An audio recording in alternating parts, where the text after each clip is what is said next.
मैं वो रात कभी नहीं भूल सकता। जिस पिज़्ज़ा शॉप में मैं काम करता हूँ वहाँ पे मेरी शिफ्ट खत्म हो चुकी थी। मैं रेडी हो रहा था घर जाने को, तभी वो फ़ोन बजा।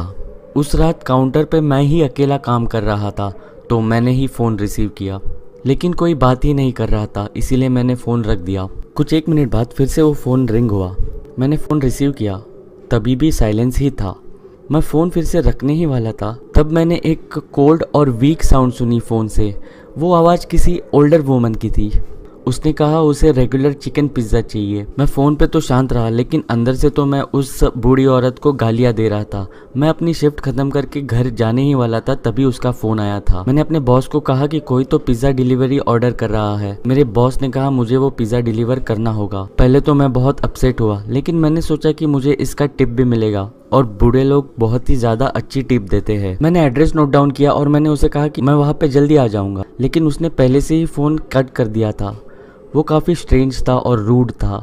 मेरे बॉस ने मुझे डिलीवरी के बाद घर जाने को कहा, क्योंकि वापस आने तक तो पिज़्ज़ा शॉप बंद हो चुका होगा। तो कुछ 11 बजने से थोड़ी देर पहले ही मैं अपने गाड़ी में बैठा और पिज़्ज़ा डिलीवरी करने के लिए निकल गया। दिए हुए घर का एड्रेस काफ़ी शांत जगह पे था।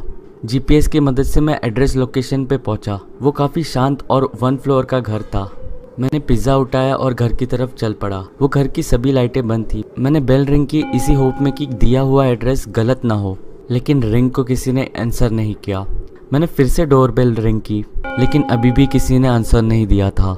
मैं अभी वहाँ से निकलने ही वाला था, तभी मैंने अपना सर राइट साइड में घुमाया और मैंने देखा कि वहाँ पे खिड़की पे कोई खड़ा है। मैं पहले तो काफ़ी डर गया, फिर पीछे हुआ, फिर उसके बाद मैं इवेंचुअली उस खिड़की के पास गया उस इंसान को देखने।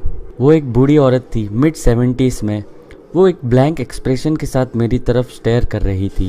विंडोज़ के थ्रू मैंने चिल्लाया कि उसका पिज़्ज़ा मेरे पास है, लेकिन उसने कुछ रिस्पॉन्ड ही नहीं किया, इसलिए मैंने और भी चिल्ला के कहा। तभी उसकी फेस पे एक बड़ी सी स्माइल आई। वो स्माइल कोई जेन्युइन स्माइल नहीं थी, वो काफ़ी क्रीपी और डरावनी स्माइल थी। मुझे आज भी उसकी स्माइल और वो एक्सप्रेशंस याद है। मैंने डिसाइड किया कि मुझे वहाँ से निकल जाना चाहिए, तो मैं वहाँ से निकल गया और अपने कार में जाके बैठा। पिज़्ज़ा को मैंने पैसेंजर सीट पे रखा। मुझे लगा कि मुझे ये सब अपने बॉस को इन्फॉर्म करना चाहिए। मैंने मेरे बॉस को टेक्स्ट किया और मैंने कार चालू कर दी। बस एक बार मैंने राइट साइड में अपनी नज़र डाली। मैंने देखा कि वो औरत पैसेंजर सीट के विंडो में मुझे अभी भी देख रही है, वही सेम स्माइल और एक्सप्रेशन के साथ मुझे स्टेयर किए जा रही है। ये देखते ही मैंने वहाँ से अपनी कार बड़ी तेज़ी से भगाई और मैंने पीछे मुड़ के भी नहीं देखा। इसके बाद मेरे बॉस ने मुझे कभी लेट नाइट डिलीवरी